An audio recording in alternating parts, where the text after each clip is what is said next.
So, good morning sir. So, amoy din ako PT sa road and regulation sign. So, first is the stop sign. So, ang stop sign is the driver must come to a complete stop. So, ang ini is bali ang isa ka driver is dapat once makakita ka ng stop sign kay mo kuan ka yan mo complete stop kung bali mo hunong ka gayon. Then kuan mo proceed na ka once kuan yan safety na or yon completely safety na gayon siya. So no entry sign. So ang no entry sign is dili ka pwede mo sud or mo agi yaon kay may posibilidad or may kuan yaon na one way siya. Ang mayon siyang gilaong na do not enter the road or area. So once may makabutang nga na no entry is dili ko gid pwede yaon mo agi kay may posibilidad or may kuan yaon na one way yan siya, may mugid yon siya kasugat. Next is the speed limit sign. So ang speed limit sign is once magmotor ka is yay gid yung makita niyan sa kilid na sign which is yon may makabutang siya na 60 kph yon 70. May mga lugar gid na may mga speed limit sign kay once mo sobra ka sa speed limit is may posibilidad na madakpan ka or tagaan ka na multa. Next is the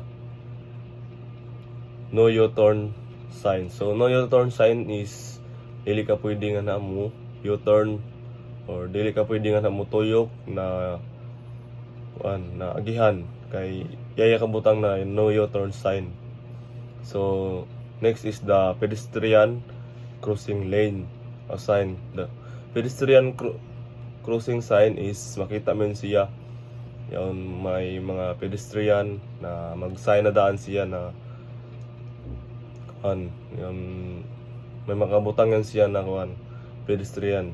Then the next is curve ahead sign. So once may once maka-enter ka yun may curve na agihan is yun, may makita mo sa kilid na sign na pa-curve. So amo yun siya warning para makahibaw ka na nalagihan is pa-curve. So next is the school zone sign. So nga nasa school zone sign is dili ka gayud pwede makapakusog-kusog kay yon siya is may pedestrian siya nakabutang or yon may mga yon bangan bitaw na one lane na siya makaagi kay para sa safety ng mga students, labi na yan sa mga elementary na school. So next is the slippery road sign. So ang slippery road sign is may sign yan siya na makabutang sa kilid na yon siya na agihan is danlog or yon like dili na siya safety para sa mga yan kusog-kusog dagan. Amen siya makita mo yan siya na sa kilid na may sign. Then next is the hospital sign. So ang hospital sign is makita mo yun siya sa mga pasingod ko sa hospital kay para ma-aware ka na yaon siya is may hospital nga na para once makakuan ka yaon is di ka pwede magsaba-saba mag pipip o dapat aware ka or kuan ka na in case na may muagi ng mga emergency, may mga ambulance is dapat kuan gayud mohunong ko gayud the directional sign. So ang directional sign is makita mo yan siya nga na how diyan sa yun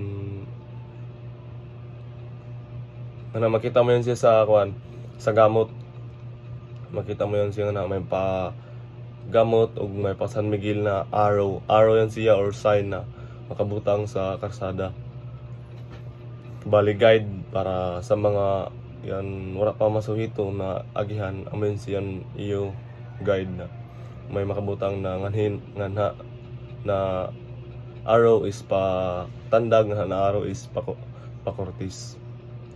Then nga di kita sa mga traffic lights and signals. So sa traffic lights and signals is ang red is yan siya meaning is stop ganyan siya, di ka pwede mo go, di ka pwede mo abante or di ka pwede mo dog sa imo kuan yon gihunungan. Then the yellow light is warning yan siya, warning or prepare to stop. Para once mo kuhanan yellow light is warning na ganyan siya or prepare to stop na kagayo, di na ka pwede mo apas pa or mutabok. Then the green light is amen siya an light na magkuan para mugo na mo or mo pwede na ka mo mutabok or mutabok pwede na ka mo go ano yung sakyanan once mag green light na siya.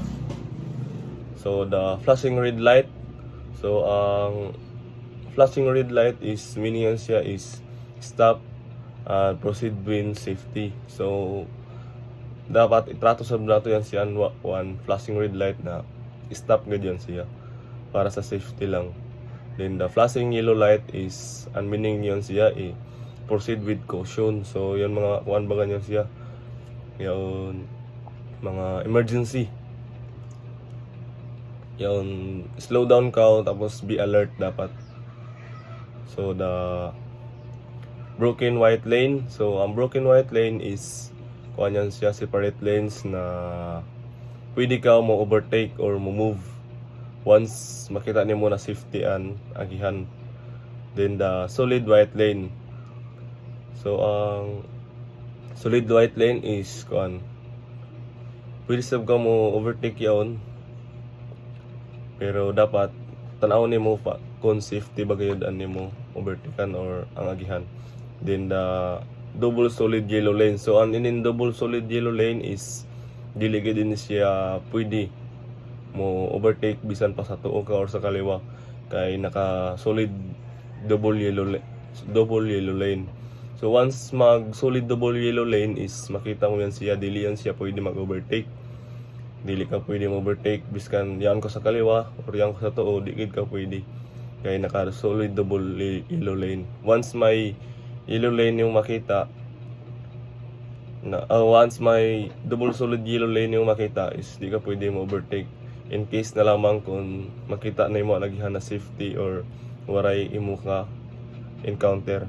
Next is the stop lane. So ang stop lane is makita mo yan siya sa mga agihan na may box yan siya na may kabutang na stop.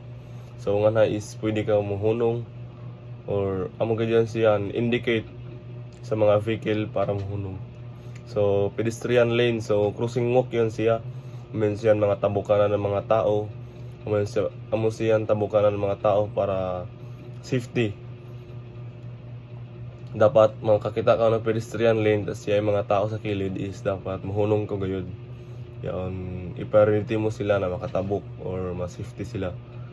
Then the yellow box, so ang yellow box is dili ka pwede mo stop sa di ka pwede mo stop sa inside the yellow box unless yon mo exit ka or your exit is clear. Yan ano mo pag exit is yon hinlo or yon sakto. Then the directional arrow, so gaya na is directional sign kung sa ito siya mga sign or yan makabutang sa kilid or yan sa mga kilid na makita mo siya. Ang directional arrow is sa karsada yan siya kabutang ng mga arrow na kung hain ka pasingod may mga hain ka mukadto may mga arrow yan siya sa karsada. Then the bicycle lane, so sa kasagaran sa kumanon is may bicycle lane na gayud. So dapat mo respetuhon sab nato ang bicycle lane na para yan sa mga bike na dili yan dapat nato kung anon na i-treat sab nato sila na may ila lane or may ila rights sa yaon na bicycle lane. Dapat dili sab ka mag-park sa or mag-drive sa bicycle lane kay once mag-park ka mabang na ila lane muagi na sila sa mga motorcycle lane. Amen siyan posibilidad na banggaan sila or masagi sila. So ang mga traffic lights, mga traffic signals, amen siyan maka-prevent ng markings, help to regulate the traffic, maka-ensure kita ng mga road safety and guide drivers. So dapat once na mag-drive kita is aware kita or alert kita sa tanan para ma-prevent ang disgrasya or malikayan ang disgrasya sa karsada. So, sir, thank you, sir.